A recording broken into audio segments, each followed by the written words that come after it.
Hello friends, welcome to the Reading Mindset. Today, we're talking about the book Stop Negative Thinking by Nick Trenton.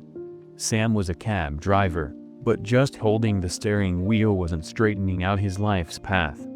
His mind was always tangled, especially in negative thoughts. Small things would ruin his mood, and he'd start imagining the worst-case scenario for everything. If a customer got busy on the phone right after entering the cab, Sam would think, "They must think I'm rude." If he got fewer rides one day, he'd panic, "My earnings are going to stop, I must have done something wrong." One day, amidst this storm of negativity, Sam decided he had to do something. He ordered the book on YouTube and started reading it as soon as it arrived. The very first chapter had a powerful insight: identification. It taught him to recognize his negative thoughts. One day, a stressed passenger was on a call, saying, "Man, this deal is gone, my boss didn't like my presentation." Sam saw his own reflection in this man. How often he thought in extremes too. He told himself, "Observe first, then react." Later, when the man hung up, Sam casually asked, "Everything okay?" The man, slightly surprised, smiled faintly. "Maybe it's not as big an issue as I'm making it out to be, but my mind just overthinks." Sam laughed inwardly, thinking, "I totally get it." He said, "I used to be an overthinking expert too, but I'm fighting that habit now." By the end of the ride, they'd had a good conversation, and the man's mood seemed lighter. But the real challenge was Sam's own. Could he defeat his negative thinking? That evening, he got an airport drop booking. Seeing the location, he felt anxious. "Traffic will be bad if I'm late. The customer will get mad." The old Sam would have spiraled. "My rating will drop, they'll complain." But the new Sam, armed with a book's first lesson, asked himself, "Is this a real fact, or is my mind just imagining the worst?" The fact was simple: he just needed to leave on time and check alternate routes. He opened Google Maps, checked traffic, and saw a longer but viable route. When he picked up the customer, he casually said, "Sir, there's some traffic, but I've checked the shortest route, we'll get there comfortably." The customer just said, "Okay," and got busy on his phone. Sam thought, no need to imagine an angry customer. His mind was starting to see a pattern. Most negative things existed only in his head. Reality wasn't always that bad. He chuckled to himself, "If I can overtake my own thoughts, I can handle any traffic." That night, he started the book's second chapter and began enjoying not just reading but seeing real changes in his life. Sam realized identifying negative thoughts wasn't enough. He needed inner strength to fight them. Every day brought some issue: a customer's complaint, a minor car problem, or fewer rides. These used to stress him out, but the next chapter introduced emotional resilience. Problems will come, but you must learn to bounce back quickly. The next morning, a long ride got booked, and Sam thought, "Great start to the day." But when he reached the pickup point, the customer was nowhere to be found. He called, only to hear, "Oh, I canceled the ride." Sam felt angry. What a waste of time. The old Sam would have sulked all day, thinking, "My time's wasted, no money, and the day's ruined." But this time, he recalled the book. Emotional resilience means not letting one setback ruin your whole day. He took a deep breath and said, "It's just one ride, the whole day's still ahead." He drove back to the main road, and within minutes, another ride came. Sometimes, life just wants you to handle one setback, and it gives you a chance to move forward. That afternoon, he picked up a businessman for an airport drop. The man was stressed, talking on the phone with a tense expression. When he hung up, Sam asked casually, "Sir, is something wrong?" The man gave a faint smile. "What can I say? A big deal fell through. So much time and effort, and it failed at the last moment." Sam felt like he was hearing his own past. He said, "Sir, I'm reading a book that says if a setback stops you, it means you haven't grown bigger than it. But if you can stand up after falling, no failure is permanent." The man was quiet for a moment, then said, You're right. I should focus on the next step, not stay stuck on this loss. At the airport, he paid, tipped extra, and said, "Thanks for the ride and the wisdom." Sam thought, emotional resilience isn't just for yourself, it's a way to inspire others too. That night, as he parked his cab, his tire suddenly punctured. After a long day, this was a new headache. The old Sam would have banged his head on the seat in frustration, but now he said, "All right, just another challenge, I'll handle it." He grabbed the spare tire and started changing it. Another driver nearby came to help. After finishing, the driver said, "Man, your mood didn't even falter. I'd have been fuming." Sam laughed. "I've learned not to lose to small things." That night, lying in bed, he gave himself a small test. He recalled 3 annoying moments from the day: the cancelled ride, the businessman's stress, and the puncture. He asked, "Did any of these ruin my whole day?" The answer was clear: number. Sam smiled, picked up the book, and marked the next chapter. He was ready for the next lesson. Sam's life was no longer the same. He was still a cab driver, with the same car and the same crowded city, but his mindset was changing. Where he once got upset over small things, he now saw them differently. Yet, one thing remained: his relationship with himself. He noticed he was still harsh on himself. If he made a mistake, he berated himself for hours. He realized he was kind to others but not to himself. One day, the book introduced self-compassion and gratitude. Treat yourself like you would treat a good friend. If you mess up, learn and move on. Focus on what's going right, not just what's wrong. Sam decided to try this. The next morning, he resolved to be kind to himself, no self-criticism. His first try was an elderly woman visiting her son. They chatted, and she shared stories of her childhood, how people found joy in small things back then, and how today everyone finds faults. Her words brought Sam peace. When she reached her destination, she blessed him, saying, "Son, learn to see the good in everything, life will feel easier." Sam thanked her, thinking, today's first lesson received. That afternoon, he picked up a customer heading home from work. The man's body language screamed a bad day. Sam asked lightly, "How was your day, sir?" The man sighed, "Same as every workday, I running around, stress.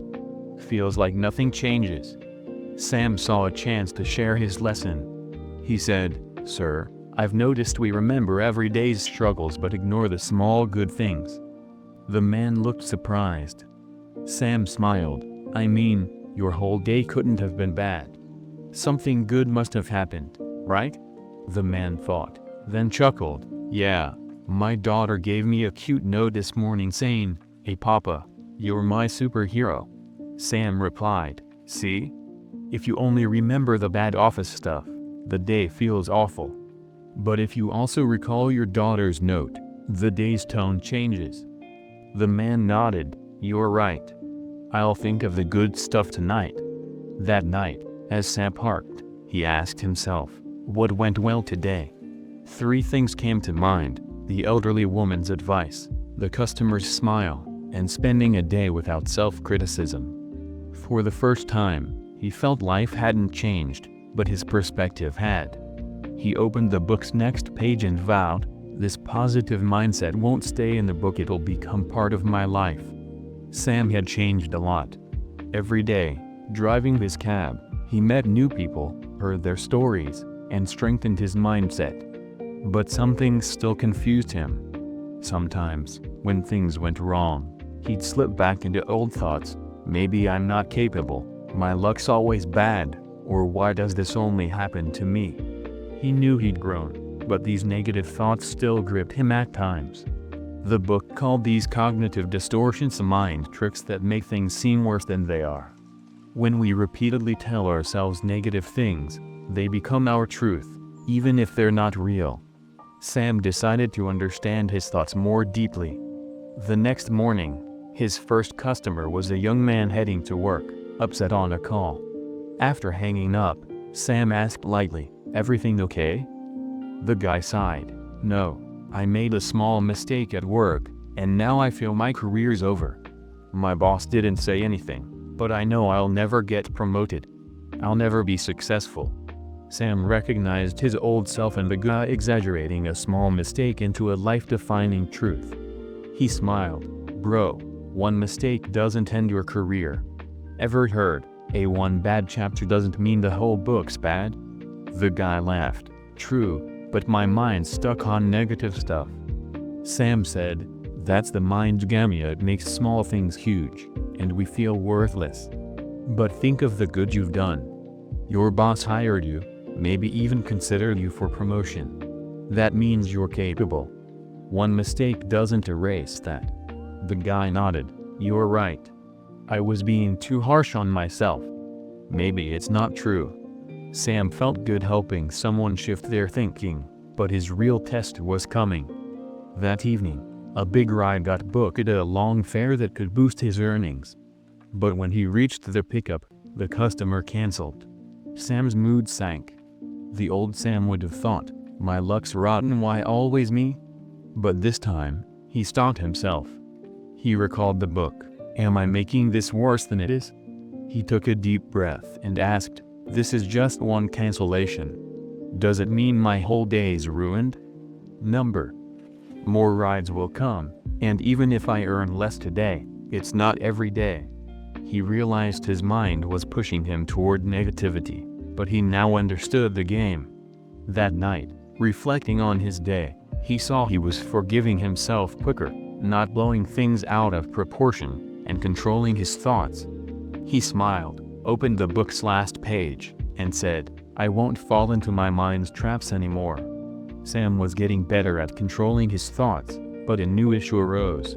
He noticed most of his stress came from not a diaresis inverted question mark 1/2 I diaresis inverted question mark 1/2 I diaresis inverted question mark 1/2 system, not setting clear goals. He drove his cab all day, stressed about making extra cash, and anxious about his future. Observing his thoughts, he realized his mind was wandering without direction. One night, he asked himself, what do I really want? Do I want to drive a cab forever, or do I have bigger dreams? He grabbed a notebook and jotted down goals for the next year: save some money each month, improve his car's condition, and take basic finance courses. Then he pondered, am I just working for money, or do I want something more? The question stuck with him. The next day, a passenger was arguing on the phone, overwhelmed by taking on everyone's demands. After the call, Sam said, sometimes you gotta say no, man. The guy, caught off guard, laughed. You're right. I try to please everyone and end up stressed out. Sam realized he was doing the Samia, taking late bookings, agreeing to discounted fares, neglecting himself to keep others happy. He saw that goals weren't enough, he needed boundaries too. That night, he set rules, cap daily rides, reject unreasonable discount requests. He worried about losing customers but told himself, if I don't stand up for myself, who will? The next day, a customer called, needing an urgent airport drop but short on cash. The old Sam might have caved, but now he asked himself, will I be okay with this deal? Nope. He calmly said, I'd love to help, but I've got expenses to cover. No discount. The guy got annoyed, saying, nobody in the city helps out. Sam felt a twinge of guilt but reminded himself, did I do anything wrong? Should I feel bad for setting a limit? Boundaries aren't selfish, they're key to keeping your peace of mind. Soon, Sam saw the payoff. He felt less swamped, more in control. He worked feeling satisfied, not drained. His savings grew as he managed money smarter. Checking his notebook, he saw some goals checked off. He set a new one, learn a new skill monthly, starting with basic investing to grow his savings. Looking in the mirror, he grinned, feeling he wasn't just getting by but living life on his terms. Sam's anxiety had faded. He'd mastered setting goals and boundaries, feeling mentally tougher. But his perspective still needed work. He noticed his mind sometimes slipped back to old habits of blaming himself or getting mad at situations. To truly change, he had to shift how he saw things. One day, he picked up a passenger late for a meeting, fuming on the phone. "You guys can't manage time. My presentation's toast." Sam thought, is it really toast, or just a minor hiccup? He remembered how he used to blow things out of proportion. After the call, Sam said, "Sometimes what seems like a huge problem looks smaller later." Was this meeting so critical your whole efforts wasted? The guy, taken aback, smiled. "Maybe I'm overreacting." Sam got tight. Most problems are in how you see them, not in reality. He vowed to view every situation fresh. His big test came when his cab's tire blew out again. It took an hour to fix, threatening to wreck his day. The old Sam would have lost it, but now he thought, hey, a chance to chill. He pulled out his notebook and scribbled new ideas. Sam started seeing things differently. Stuck in traffic? I'll jam to some music or an audiobook. Rude passenger? Their day's probably rough, it's not about me. His relationships got better too. He used to get defensive when family questioned his spending. Now, he stayed cool, looking for positive fixes. His younger brother said, "Baya, you used to see problems everywhere, now you find solutions." How? Sam chuckled, "Just switched my perspective, bro. Thought the world was out to get me, now I think it's working in my favor." It's all how you look at it. In the mirror, he felt a new calm, realizing circumstances matter less than your viewpoint. Sam was a new man. No more overthinking or stressing over small stuff. Passengers often left his cab uplifted by his words. He'd think, is this the same Sam who let little things ruin his day? One day, his mom called, worried, "Son, your dad's not feeling great. Can you take him to the doctor?" The old Sam would have freaked, but he calmly parked and said, "Don't worry, I'm on my way." He rushed home, got his dad to the doctor, who said, "Blood pressure's up, but manageable with meds and rest." Sam sighed in relief. The old him would have spiraled, beating himself up for not noticing sooner. Now, he knew how to handle things without extra stress. Since shifting his perspective, Sam's stress had plummeted. Everything against him before? Now it felt like it was for his good. Rude passenger? Their bad day, not mine. Fewer rides. Time to rest. Life was balanced to better relationships, growing savings, and most importantly, he felt happier, more grounded. His brother teased, "Baya, you used to stress over everything, now it's like no big deal." How? Sam smiled, "Changed my perspective, bro. Thought the world was against me, now I think it's on my side. Just gotta see it differently." In the mirror, he saw his old, frazzled self versus the calm, confident, happy guy now. Real change comes from inside. He'd proven a new mindset can transform your life. Sam's journey wasn't done, but he nailed the biggest lesson: life's what you choose to make of it. So, friends, that's today's book summary. Drop a comment on how you liked it, and thanks for sticking around till the end.